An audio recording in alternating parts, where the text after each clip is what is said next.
look like golden. Yeah, we're golden, yeah, we're golden. Yeah, about to see it shine, 'cause we're golden. If you stand out, 'cause we're golden. Yeah, about to see us glow, 'cause we're golden.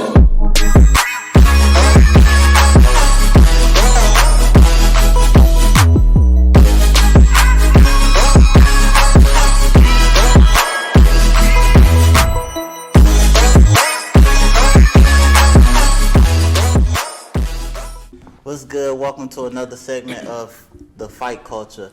I'm here today with my boy Sibby with SibbieBoxing, live out of Norfolk Hit Squad Boxing Gym. How you doing today, bro? I'm good. And you? All is great, bro. All is great. So you've been busy, you've been active, you've been training. What's the next plans for you? I see you doing your thing with coaching. I know you used to compete as well. You started boxing when you were 16. Are you still looking into the pros, or are you thinking about coaching, or what's the next steps? I'm just coming, whatever opportunity comes, I just try to open all the doors I can. So whatever opportunity presents itself, that's the first step I'm gonna take. I understand. Now, are you excited for this weekend's fights? Tyson Fury and Dillian White. I'm excited for all fights. I'm more excited about next weekend, the week after, but yeah, the Shakur Stevens and Oscar Valdez. Yeah. For all the belts, yeah, all the marbles, and not to mention who's co-maining that card is our very own Norfolk native Keyshawn Davis.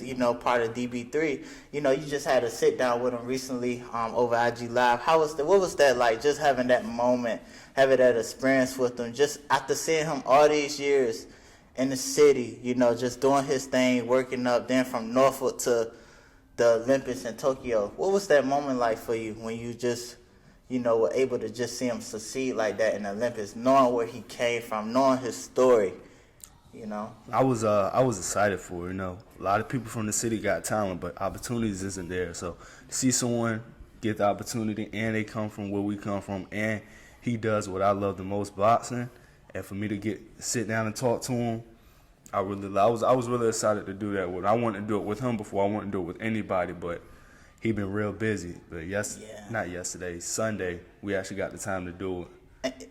Yeah, and watching y'all interview, it's like as I just watch him, you can tell he really loved it. Like even from the time when he was in the Olympics, I was just watching the stories, and I just felt like I was there with him. Like, just the joy he have of being there and being a part of it. That's what made me more excited to watch him and just root for him, because he love it. He ain't out here asking for crazy things. He ain't thinking he bigger or this and that above anybody. He just a kid just living his dream, and that's just beautiful. I believe everybody in Norfolk should get behind him. But besides that, man, SibbieBoxing is taking over, man.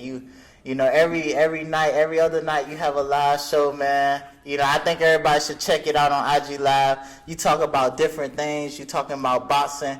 Have you ever thought of other things as far as like mixed martial arts? Like, I know you into boxing. I remember you was telling me how you used to work at the UFC gym.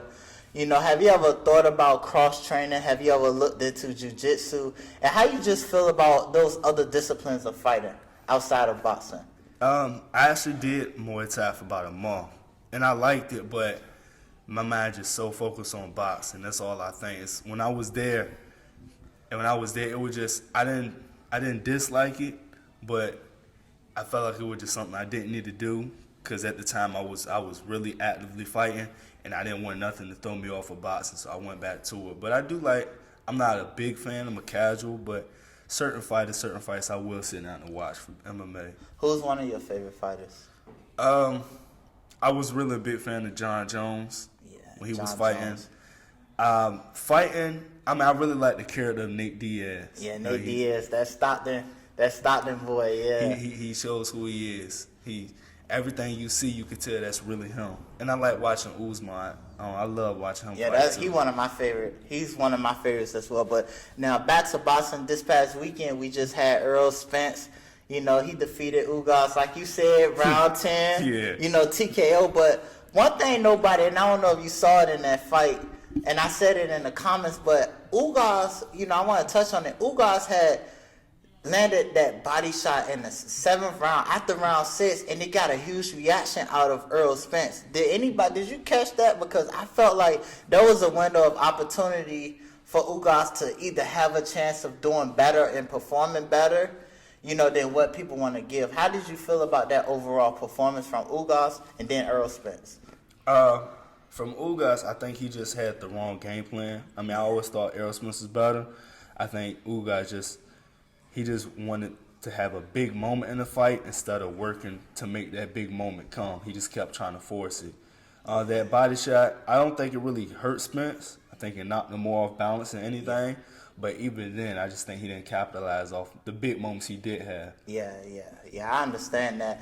I thought Ugas, everybody coming out always had their moments where they might can win, but overall, like Earl Spence is like a computer. He figure you out, and then that's when he started to implement his game plan and change your game plan, and that's what separates him from most boxers. But now, how he would match up against Terrence Crawford, that's the fight we all been waiting for. That's the fight that boxing fan is waiting for. That's the fight that the whole world is waiting for. Everybody, mama, all the kids, everybody's daddy, grandma, everybody want to see that fight. How you think that fight would play out?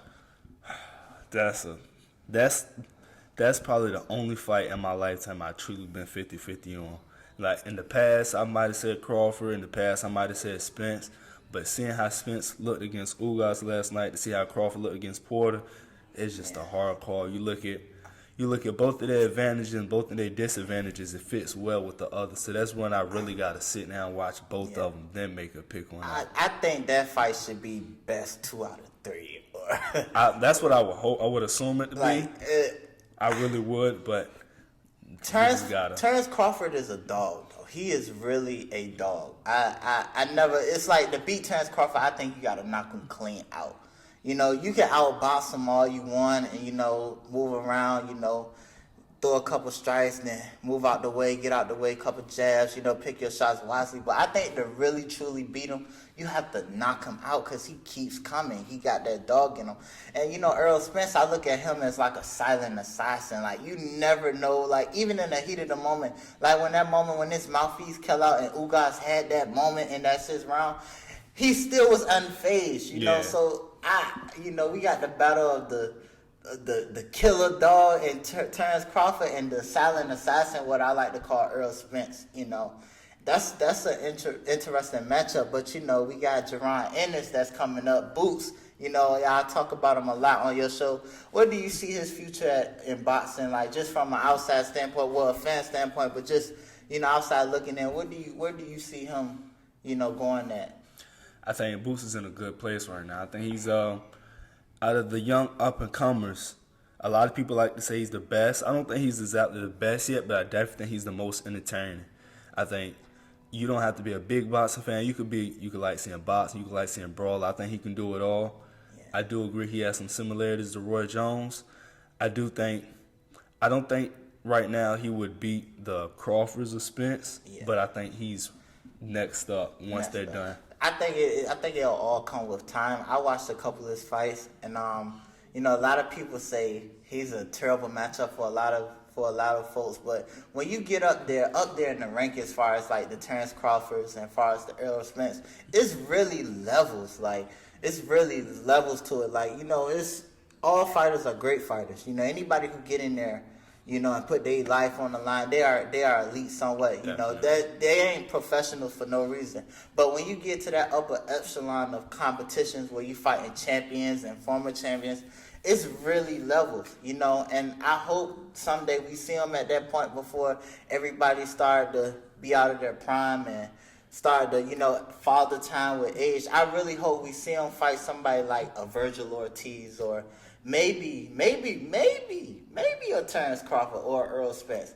But, everything must permit this stuff. But, I know you about to get ready for practice soon. I do appreciate you for taking the time out. Shout out to SibbieBoxing. Make sure y'all check him out on IG Live. He exclusive guest, best content. If you want to laugh, if you want to get educated about boxing, check Jimmy out. He's funny. Check them all out. Briz. You know, T, the other guys, please forgive me, but it's a great show. Feel free to check them out. Thanks for tuning in to The Fight Culture.